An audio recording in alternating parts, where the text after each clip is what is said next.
안녕하세요. 대단히 반갑습니다. 숲이 읽어주는 남자 이정수입니다. 이번 시간에는 민물매운탕이라는 수필을 읽어드리겠습니다. 요즘 한참 추위가 맹위를 떨치고 있다. 이런 계절에 꼭 어울리는 음식이 민물매운탕이다. 잘 알려진 것처럼 매운탕은 바닷고기 매운탕과 함께 민물매운탕이 있다. 바닷고기 매운탕은 회를 뜨고 난 다음의 매운탕이어서 부수적인 음식으로 밥과 함께 먹는 탕으로 되어 있다. 반면 민물 매운탕은 그 자체가 주 메뉴이고 그것에 고기들이 통째로 들어간다. TV에 소개된 프로에서는 그렇게 얘기를 하고 있었다. 1월의 최고회는 숭을 한다. 그리고 1, 2월의 회로 정평이 나 있는 것은 방을 한다. 게스트로 나온 이는 독일 유학 시절에 민물고기를 파는 곳에 들렀다가 산 물고기가 손질된 것보다 가격이 훨씬 싼 것에 착안해서 본격적으로 회를 뜨는 법을 홀로 독학해서 터득하게 되었다. 알쓸 신자편에서도 회를 뜨는 멋진 솜씨를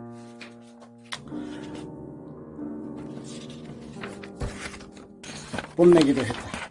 낚시도 곧잘 하는 취미로 매운탕집에 하루 걸러 찾기도 하는 매운탕 매니어 그 자체였다. 고정 패널과도 친숙해서 출연을 하게 되었다고도 했다. 민물 매운탕의 최고는 뭐니 해도 역시 소가리 매운탕이라고 했다. 예전에 단양을 간 적이 있었는데 그곳에서 그것을 한번 먹어본 적이 있었다. 혹자는 물속의 돼지고기라 해서 수돈이라고도 한단다. 그만큼 육질이 단단하고 식감이 좋다는 의미일 것이다. 쏘가리는 양식이 불가능하다고 한다. 어떤 이의 얘기로는 저수지에 철을 수만 마리 방류해서 키우기도 한단다. 쏘가리는 결코 살아있지 않은 것을 먹지 않는 속성을 지니고 있다. 사료나 기타의 것들은 거들떠보지도 않는다는 것이다. 매운탕의 제왕으로 손꼽히는 이유이다. 둘째는 자보 매운탕이다. 쏘가리, 빠가사리, 메기를 제외한 여러가지 모래무지, 버들치 등 여러가지 자보를 넣어 끓인 것으로 둘째로 친다. 빠가사리가 국물 맛을 우러내기에 빠가사리가 몇 마리 추가되기도 한다. 셋째는 빠가사리다. 낚시를 해서 잡으면 고기가 빠각빠각하고 소리를 낸다고 해서 빠가사리가 되었다. 고 한다. 또 다른 속설에는 일제강점기에 일본 사람들이 빠가사리를 잡았는데 그들에게 빠가라는 말을 매우 혐오하고 욕할 때 쓰는 단어인데 그렇게 소리를 내는 물고기를 잡고는 빠가사리로 명명했다는 얘기도 하나의 설로 전해온다. 혹자는 민물매운탕의 세 가지 혐오스러운 부분으로 이렇게 얘기한다. 흙냄새, 입 벌린 물고기가 통째로 들어있는 것, 방아잎이란다. 흙냄새는 물고기의 민물의 박테리아에 의해 풍기는 것이라고 한다. 고기를 흐르는 물에 3일 정도 담가야 흙내가 가신다고 한다. 물고기를 통째로 넣는 것에 관해서는 어두육미라 해서 머리 부분의 살들을 다 발라먹기 위함이라고 한다. 마지막에 방아잎은 매운탕의 잡내를 없애기 위해 첨가되는 것이다. 취향에 따라 방아잎 등이 매운탕 본연의 맛을 빼앗기 때문에 싫어하는 사람들도 많다. 다음으로 들어가는 것이 초피라는 것이 있다. 제피라고도 하고 산초라고도 불린다. 산초라는 것은 일본 사람들이 쓰는 말인데 우리나라 사람들도 산초로 알고 있는 사람도 많다. 도심에서는 민물 매운탕집을 찾기가 쉽지 않다. TV 프로에서 소개한 매운탕집은 파주의 민바리집이란 매운탕집이었다. 매운탕, 메기 매운탕이고 고추장 매운탕이라고 소개되었다. 수제비, 미나리 등을 먼저 먹은 후 고기를 먹고 마지막으로 국수를 끓여 먹는 것으로 마무리하는 식이다. 다음으로는 동작의 매운탕, 소위 빠가사리를 전문으로 하는 집으로 숙대찜에 있는 매운탕집이다. 매운탕에 게가 들어가 있었다. 민물 매운탕은 두 가지 종류가 있다. 얼큰 걸쭉 계열이 있고 다음은 시원 칼칼 계열이 있다. 첫 번째 파주집은 얼큰 계열이고 숙대 쪽은 시원 계열이라고 했다. 게스트들이 별점 3.5를 주었다. 한 출연자는 쏘가리 낚시만 15년째 하고 있다고 하고 개체수 유지를 위해 항상 잡은 쏘가리를 방사한다는 얘기였다. 얼큰하고 시원한 맛의 매력에 빠진다는 소개였다. 내가 가본 매운탕집은 파주 쪽에 매운탕집이 있었다. 제대로 맛볼 수 있었던 곳이었고 훌륭한 곳이었다.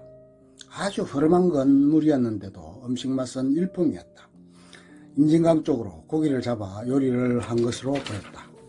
다음은 경부고속도로 금강휴게소 안쪽의 밀집된 매운탕집들이 인상적이다. 각종 종류의 매운탕과 도리뱅뱅이라고 해서 지혈을 프라이팬에 구워내놓는데 고소한 맛이 일품으로 정평이 나있다. 오래전에 한 번은 그곳에서 매운탕을 먹고 있었는데 옆 좌석에 이준희 장사를 비롯한 실험 선수들이 그곳에서 늦은 식사를 하고 있었다. 거의 바닥이 드러나야 할 때까지 깔끔하게 매운탕을 비우는 모습이 지금도 기억에 선하다. 오래전 영부인이 도리뱅뱅이의 맛에 빠져 즐겨 그것을 먹었다는 얘기도 있었다. 얼마 전까지 근무하던 곳 근처에서 자주 갔던 곳은 상주 낙담보 근처에 위치한 제2식당이라는 곳의 자부 매운탕이다. 밑반찬도 정갈하고 매운탕 맛도 일품이어서 해장이 필요할 때 자주 찾았었다. 다음은 최근에 찾아서 가본 문경의 쇠고기 매운탕이다. 왜 쇠고기라고 했냐고 했더니 그 집 주인의 이름이 쇠고기라고 했다. 그런데 사람들이 부르기를 쇠고기라고 해서 그렇게 명명하게 되었다. 그는 손으로 물고기를 잡는 어신으로 정평이 나 있었다. 수십 년을 손으로 직접 물고기를 잡아 손님상에 올렸다는 것이다. 세상에 전파를 타고 소문이 나서 운전성시를 이룬다는 얘기였다. 살아있는 고기를 통째로 조리해서 산 것을 바로 냄비에 넣고 끓여주는데 그 맛은 소문대로 일품이었다. 서민가 앞으로 나왔었고 사진 촬영을 요청하자 기꺼이 응해주기도 했다. 예전에 근무했던 곳에서 체육행사의 일환으로 임진강 근처로 간 적이 있었는데 그곳에서 철렵을 해서 피라미 튀김도 해서 먹었고 매운탕도 맛있게 먹었던 아련한 추억도 있었다. 대부분의 상사들이 극히 의외했던 것이 민물 매운탕이 아니었던가. 젊은 사람들은 별로 그 냄새나 독특한 향기 또는 모양새로 인해 외면을 받고 있는 상태이기도 하다. TV에 소개되면서도 무척이나 시청률이 하락할 것에 몹시도 신경을 쓰기도 했다. 우리나라는 바다가 삼면이기도 하지만 곳곳에 강과 하천, 저수지 등이 많아 민물 고기를 쉽게 접할 수 있고 그것으로 요리하는 요리도 많이 발달된 것이 아닌가 여겨진다. 아무튼 추운 겨울철에 별미 민물 매운탕에 한번 푹 빠져보는 것도 나쁘지 않을 듯하다.